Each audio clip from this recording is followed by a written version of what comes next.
Hello रिवन, तो मेरे पास set 2 है और पेपर मुझे कुछ देर पहले मिला है। तो मैंने सोचा कि जो इंपॉर्टेंट चीजें, अनसीन पैसेज, ग्रामर पोर्शन और लिटरेचर का, तो मैं पूरा सोल्यूशन लेके आया हूँ। पूरा सॉल्व है, पूरा पेपर, पूरा वीडियो देखना आपके लिए बहुत ज्यादा इंपॉर्टेंट है और मैच करो कि आपने कितना किया और कितना नहीं। मैं और भी अभी सेट और भी सेट के मैं सोल्यूशन दूंगा, लेकिन अभी हम सेट 2 देखेंगे। चलिए स्टार्ट करते हैं। ये वो वाला है जिसमें ये केस्ड बिहाइंड थिक ग्लास, ये वाला पैसेज होगा। मैंने कुछ इंपॉर्टेंट चीजें अंडरलाइन की हैं, मैं बताता हूँ ये सारी चीजें क्या है। चलिए क्वेश्चन से हम स्टार्ट करेंगे कि the dancing girl belongs to Mohenjodaro. साफ साफ लिखा है यहाँ पर, ये यहाँ पर मोहनजोदड़ो लिखा है, ठीक है, कि the dancing girl of Mohenjodaro, मतलब वो मोहनजोदड़ो की थी। बी बी वाला क्वेश्चन है कि in the museum she kept among, museum में उसको किसके साथ रखा गया था। तो सीधा सीधा यहाँ पर लिखा गया है अमिड टेराकोटा एनिमल्स, मतलब टेराकोटा एनिमल्स के बीच में। तो हम टेराकोटा एनिमल्स को हमने क्या किया है, अंडरलाइन किया है। चलो, which information is not given in the passage, देखो नॉट को इसने हाईलाइट किया है। पैसेज में कौन सी इंफॉर्मेशन नहीं दी गई है, तो हम पूरा पैसेज अगर पढ़ेंगे तो हमें पता चलेगा गर्ल इज केस्ड बिहाइंड ग्लास, सही है कि उसे ग्लास के अंदर रखा गया था। She is a rare artefact, ये बात भी सही है। School books communicate the wealth of our heritage, ये बात भी सही है।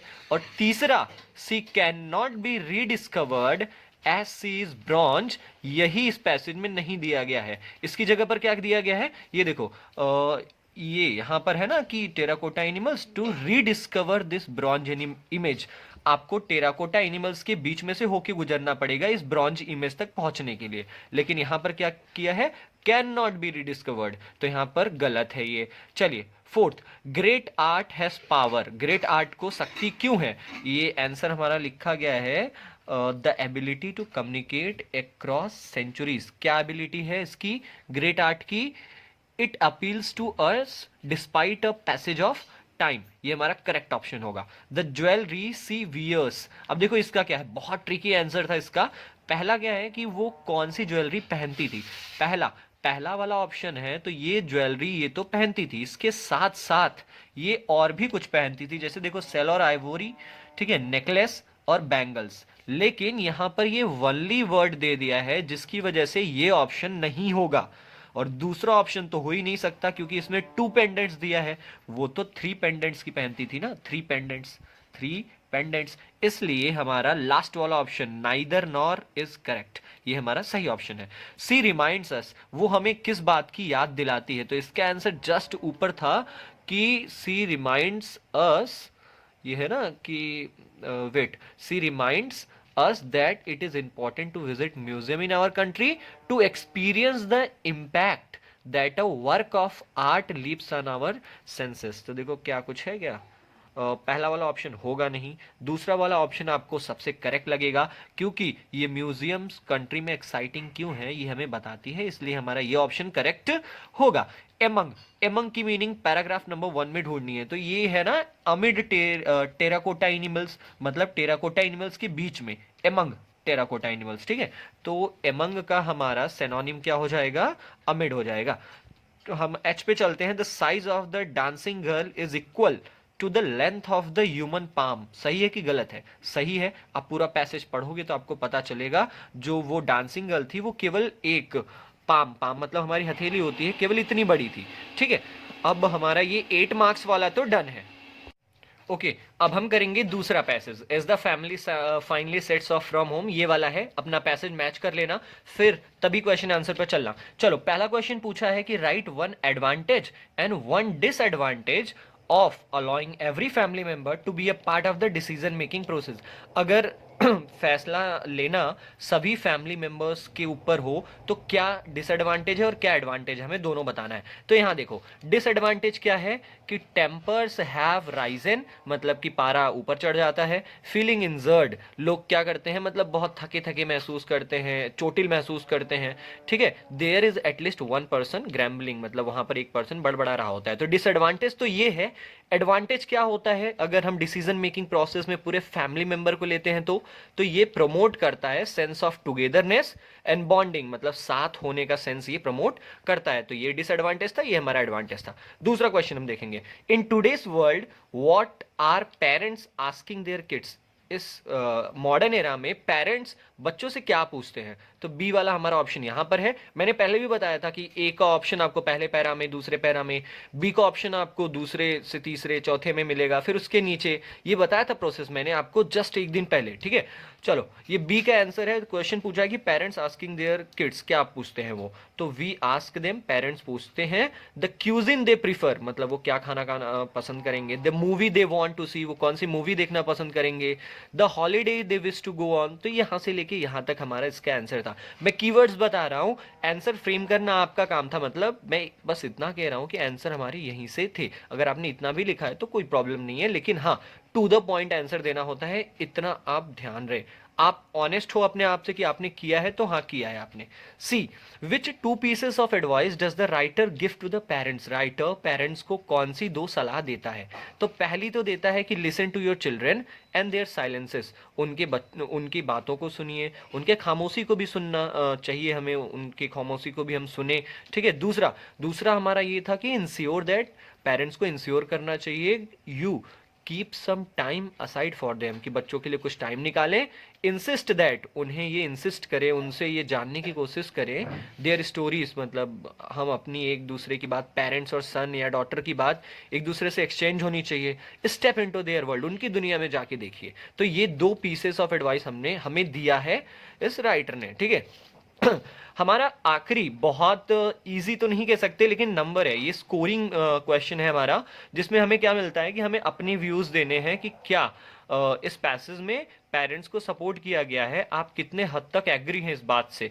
अपने आंसर को आप सपोर्ट करिए एक रीजन के साथ। तो क्या है, अभी इस पैसेज में पढ़ने के बाद हमें पता चलेगा ना कि ये पूरा पेरेंट्स को सपोर्ट कर रहा है। बच्चों के बारे में कहा गया है कि पेरेंट्स को बच्चों की हर ज़रूरतें पूरी करनी चाहिए, लेकिन हर बात पे उन्हें टांग अड़ाना नहीं देना चाहिए। फिर पेरेंट्स के लिए भी सलाह दिया गया है कि वो बच्चों की दुनिया में जाके उनके बारे में जाने।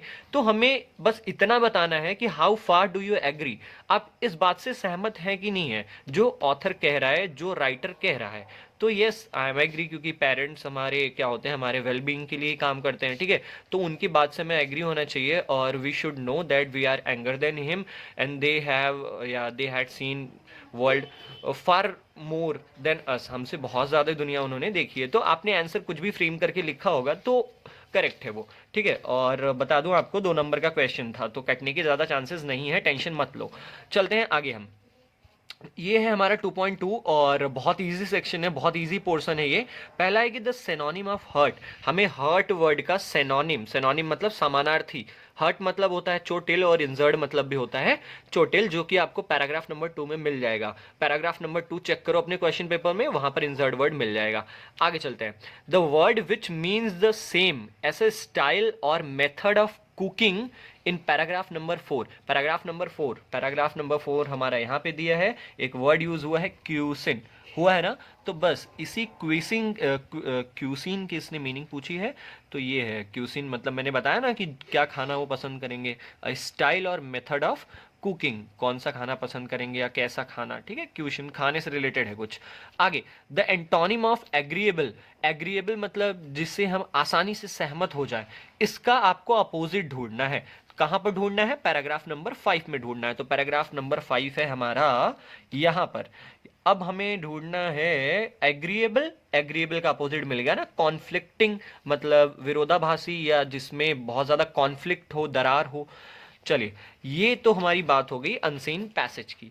अब राइटिंग और ग्रामर सेक्शन की अगर बात करें तो ये हमारा लेटर टू डिप्टी कमिश्नर, जो कि कंप्लेन लेटर में आता है, दिल्ली पुलिस को लिखना था, deputy commissioner of Delhi police to post traffic constables on duty in front of the school in the morning as well as in the afternoon. अगर आपको इसका सोल्यूशन चाहिए तो मैं डिस्क्रिप्शन बॉक्स में लिंक दे दूंगा, लेकिन वीडियो पढ़ने के 2 से 3 घंटे बाद, क्योंकि अभी मैं पेपर सॉल्व कर रहा था तो मैंने उसके आंसर फ्रेम नहीं किए हैं। मैं फ्रेम करके राइटिंग सेक्शन का आंसर आपको डिस्क्रिप्शन में लिंक में दे दूंगा, तो वीडियो देखने के 2 घंटे बाद आप आके वहां से देख सकते हो। किस चीज का, राइटिंग एंड ग्रामर सेक्शन का ये वाला हमारा, क्योंकि हमने इसी को सॉल्व किया है, हमने आर्टिकल नहीं किया है।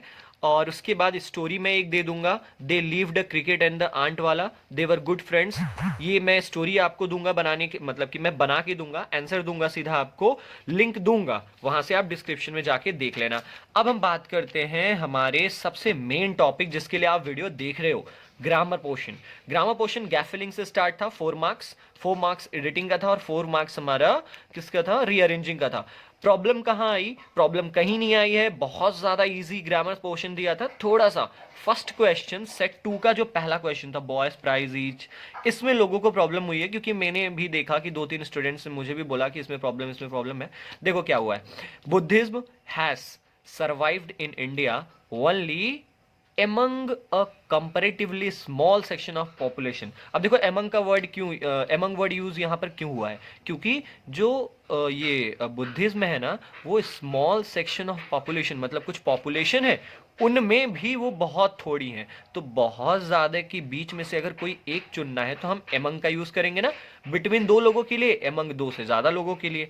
अब आगे चलते हैं, बुद्धिज्म हैज हो गया यहाँ पर, फिर हो गया हमारा among हो गया, उसके बाद सेक्शन ऑफ पॉपुलेशन 2, बुद्धिज्म इन। अब 2 का यूज क्यों होगा, लेकिन 2 का यूज होता है फिर भी बुद्धिज्म जो है ना, in the far east today, far east में जो बुद्धिज्म लोग रहते हैं, हैज ओवर 150 मिलियन एडहेरेंट्स, वो अब लगभग 150 मिलियन के लगभग पहुंच रहे हैं। तो हैज, एमंग 2 और द।